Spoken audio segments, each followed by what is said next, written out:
శ్రీ గురుభ్యో నమ. శ్రీ మహాగణాధిపతే నమ. శ్రీ మహాసరస్వత్యై నమ. హరి ఓం. శ్రీమాత్రే నమ. అందరికీ కూడా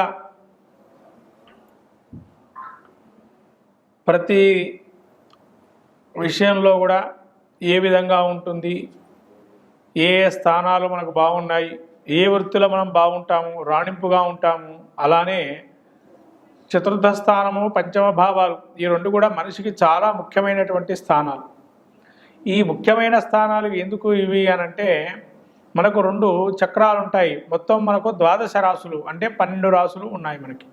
ఈ 12 రాసులలో కూడా ముఖ్యంగా ప్రతి జాతకుడికి పుట్టిన తర్వాత లగ్నం అనేది ప్రతి 2 గంటలకు ఒకసారి మారుతూ ఉంటుంది, ప్రతిరోజు కూడా. అలానే మనకు 27 నక్షత్రాలు, లగ్నాలు అవన్నీ కూడా మనం చూస్తున్నాం నిత్య జీవితంలో. ఈ 12 ఏవైతే ఉన్నాయో రాసులు, మన పుట్టిన లగ్నాన్ని ప్రాముఖ్యం బేస్ చేసి మన యొక్క జాతక వివరాలు పరిశీలన చేసుకుంటాం. దానిలో దృశ్యాదృశ్య చక్రాలు అనేటువంటివి ఉంటాయి. అంటే ఈ దృశ్య చక్రం ఏంటి, అదృశ్య చక్రం అంటే ఏంటి, మనకు కనిపించేవి కొన్ని మనం వాటి యొక్క నిశ్చితంగా పరిశీలన చేయొచ్చు. కనిపించనివి ఇంకా అదృశ్య చక్రము అని అంటాం.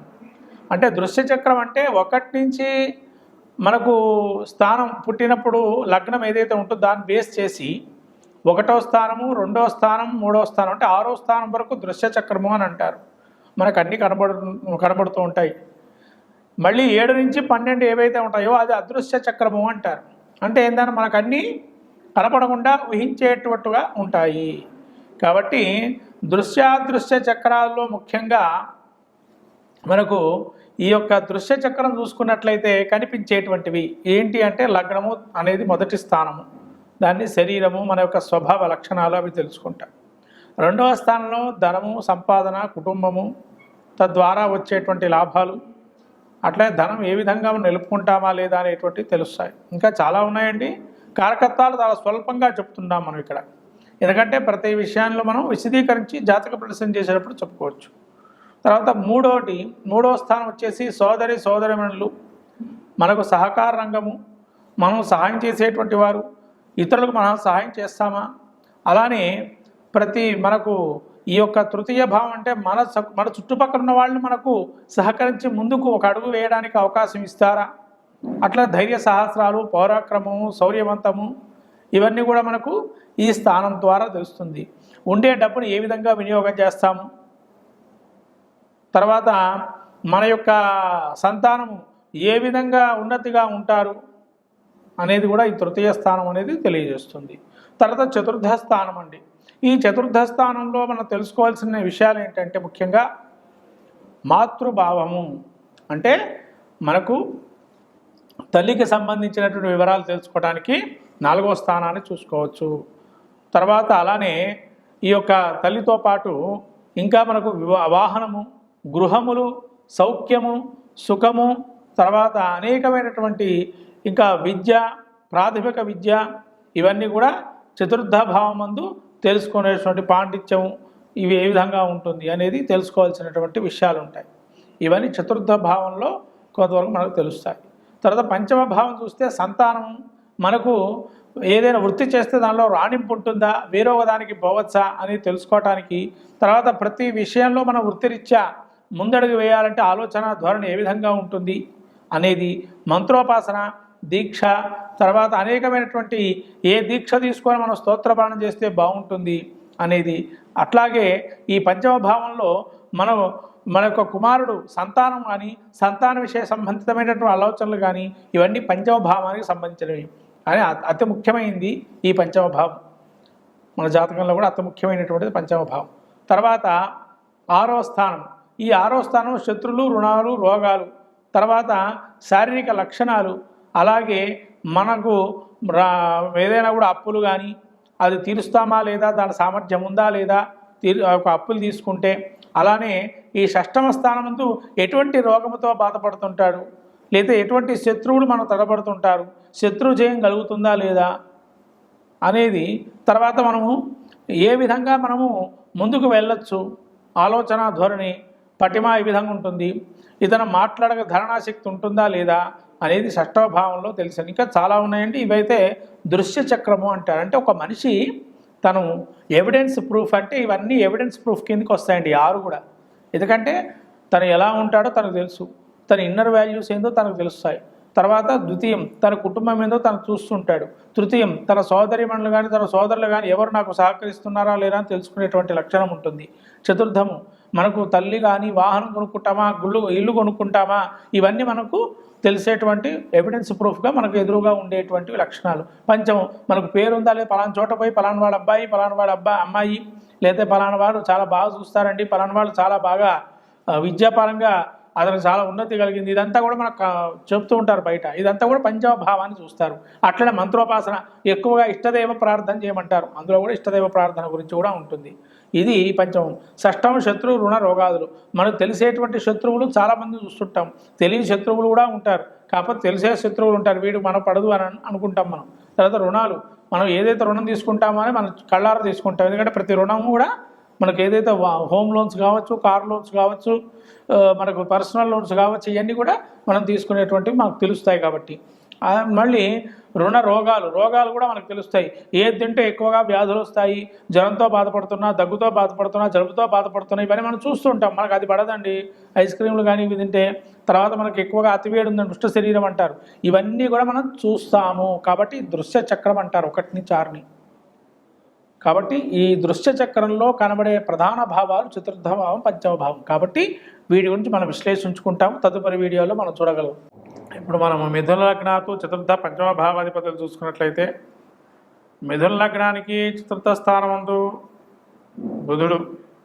అంటే ఈ చతుర్థ భావంలో బుధుడు కనుక కన్యారాశి, అట్లనే పంచమ భావం తొలయింది. చతుర్థ పంచమ భావాలు చూసుకున్నట్లయితే మనకి కన్యలో కనుక చతుర్థ భావం మందు ఉన్నట్లయితే, ఈ యొక్క చతుర్థ భావం మందు బుధుడు ముఖ్యంగా ఉన్నట్లయితే, ముఖ్యంగా రాజ్యోగకారకుడు. మిథున లగ్నానికి ముఖ్యంగా శని శుక్రుడు రాజ్యోగకారకులు. కాబట్టి శని కానీ శుక్రుడు కానీ ఉన్నట్లయితే ఈ యొక్క కన్యలో అత్యద్భుత ఫలితాలు ఇస్తారు. ఈ చతుర్థ భావం ముందు బంధు ప్రేమికులుగా ఉంటారు ఈ మిథున లగ్నానికి. అట్లానే శ్వాసకోశ సంబంధించిన ఇబ్బందులు కూడా కొద్దిగా ఉండే అవకాశం ఉంటుంది. రవి గనక చతుర్థ స్థానం ముందు లగ్నాత్తు ఉన్నట్లయితే, ఈ మిథున లగ్నాత్తు కొంత మంచి బుద్ధి కుశలత, బుధాదిత్య యోగము, ఏకసంతాగ్రాహిగా ఉంటారు. అట్లాగే చంద్రుడు ఉన్నట్లయితే తల్లికి అనారోగ్య సూచనలుగా ఉంటాయి, వాహనాలు మంచిగా ఉంటాయి, భోగభాగ్యాలు అనుభవిస్తారు. కన్యలో కనుక చంద్రుడు ఉన్నట్లయితే, అయితే క్షీణచంద్రుడు పూర్ణచంద్రుడుగా ఉన్నట్లయితే చూసుకోవాలి. అట్లనే ఈ యొక్క చతుర్థ స్థానం ముందు కుజుడు ఉన్నట్లయితే మిథున లగ్నానికి ముఖ్యంగా రోగాలు అనేటువంటి వచ్చే అవకాశం ఉంటుంది. అట్లనే విద్యాటంకాలు ఉంటాయి, విద్యలో ఆగిపోవటము, ఇవన్నీ కూడా జరుగుతూ ఉంటాయి. అట్లాగే ఇది ఒక చతుర్థ స్థానం ముందు గురుడు సంచారంగా ఉన్నట్లయితే పాండిత్యం తక్కువగా ఉండి, తెలివితేటలు అత్యధికంగా ఉండి, వాటి వల్ల ఇబ్బందులు బాధ చేసే అవకాశం ఉంటుంది. అలాగే ఈ యొక్క గురుడు తర్వాత మళ్ళీ శని గనక చతుర్థ స్థానం ముందు సంచారంగా ఉన్నట్లయితే మిథున లగ్నాత్తు మంచి పాండిత్యము, విద్యా విషయాల్లో కూడా మంచి గుర్తింపు, రాణింపు అనేది ఉంటుంది. కాబట్టి ముఖ్యంగా రాహు కనుక ఉన్నట్లయితే చతుర్థ స్థానం ముందు వీళ్ళకి ఈ యొక్క చతుర్థ మందు రాహు ఉంటే అనేకమైన ఇబ్బందులు, వ్యాధులకు సంబంధించి ఉపకాయం లాంటివి, స్థూలకాయం లాంటివి వాడి ఇబ్బందులు ఉంటాయి.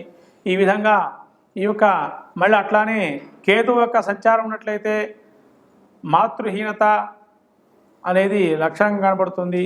ఈ విధంగా చతుర్థ స్థానమందు యొక్క మిథున లగ్నానికి సంచారం.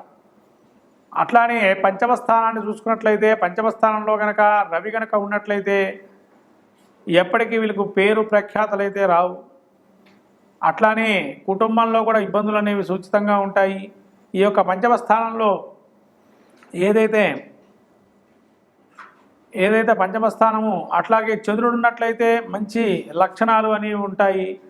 ఎక్కడ పోయినా కుటుంబంలో మంచి పేరు ప్రఖ్యాతలు ఉంటాయి. అట్లనే విద్యాటంకాలు కూడా ఎటువంటివి ఉండవు, వాహన సౌఖ్యాలు ఉంటాయి, అట్లే భోగభాగ్యాలు ఉంటాయి. మాతృ సంబంధమైన వాళ్ళతో ఎక్కువగా అభిమానంతో ఉండటము, ఇవన్నీ కూడా ఉంటాయి. అదే కుజుడు కనుక పంచమ స్థానంలో సంచారంగా ఉన్నట్లయితే మిథున లగ్నానికి, ముఖ్యంగా లగ్నానికి పాపైనటువంటి కుజుడు వీరికి బాధకా స్థానంగా ఉన్నాడు. కాబట్టి కుజుడు కనుక ఉన్నట్లయితే పంచమ స్థానంలో మిథున లగ్నానికి మంచి వైద్యపరమైనటువంటి విద్యార్థులుగా బాగుంటారు. అట్లనే సర్జరీస్ కానీ చాలా అత్యద్భుతంగా ఉంటాయి. అలానే కాస్మెటిక్స్ రంగాల్లో కూడా రాణింపు అనేది ఈ యొక్క ఉంటుంది.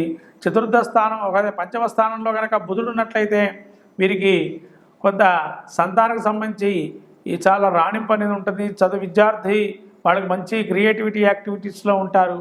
అట్లానే వీరు కూడా మంచి రాణింపు అనేది ఉంటుంది. ఒకవేళ గురుడు కనుక పంచమ స్థానం ఉన్నట్లయితే ఈ యొక్క గురుడు మిథున లగ్నానికి పంచమ స్థానంలో ఉన్నట్లయితే గురుడు మంచి పాండిత్యం అనేది ఉంటుంది. వీళ్ళు ఏది చదువుకుంటారో దానికి ఆపోజిట్ డైరెక్షన్లో చాలా అత్యద్భుతంగా పనిచేస్తుంటారు. అట్లానే ఈ యొక్క శని కనుక ఉన్నట్లయితే వీళ్ళకి మించినటువంటి వారు ఉంటారు. ఎక్కడికి పోయినా కూడా మంచి నేమ్ ఫేమ్ సంపాదిస్తారు.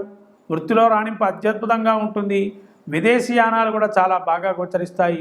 ప్రపంచంలో వీరిని గుర్తించే దంగంగా ఒక పేరు ప్రఖ్యాతి సంపాదిస్తారు. మిథున లగ్నాల పంచమంలో కనుక శని ఉన్నట్లయితే. అట్లానే వీరికి సంతానం కూడా అత్యద్భుతంగా రాణింపు అనేది ఉంటుంది. సంతానం వృద్ధి రేటు అనేది ఉంటుంది. అలానే మంచి మంత్రోపాసన, కాళీ దీక్ష, అట్లానే మంత్రార్థ రహస్యాలు ఏవైతే అవి తీసుకుంటే చాలా బాగా ఉంటుంది. అలానే రాహు ఉన్నట్లయితే పంచమ స్థానంలో, ముఖ్యంగా మిథున లగ్నానికి పంచమాత్తు ఈ యొక్క రాహు ఉన్నట్లయితే దూరదేశాగమనం ఉంటుంది, దేశ బహిష్కరణ లాంటివి ఉంటాయి. అలానే ఈ యొక్క కేతు ఉన్నట్లయితే పంచమ స్థానంలో ఈ యొక్క మిథున లగ్నాత్తు కొంతవరకు సంతానహీనత అనేది ఉంటుంది. కాబట్టి చాలా జాగ్రత్తగా మీ యొక్క జాతక పరిశీలన చేసుకొని, ఇంకా చతుర్థ పంచమ స్థానాల్లో ఏదైనా శుభదృష్టి కానీ పంచమ దృష్టి అశుభ దృష్టి కానీ ఉన్నాయో చూసుకొని, తద్వారా వాటికి సంబంధించినటువంటి విషయాలు పరిజ్ఞానం తెలుసుకొని ఏది చేస్తే బాగుంటుందో ఈ చతుర్థ పంచమ భావాలకి ఇంకా మనకు ఉండేటువంటి కంఫర్ట్ జోన్లో మనం ఎలా ఉండగలుగుతామనేది తెలుసుకోవడానికి మీ యొక్క జాతక పరిశీలన చేసుకొని ఎక్కడైనా కూడా మంచి సత్ఫలితాలు కూడా పొందండి. మంగళం మహత్.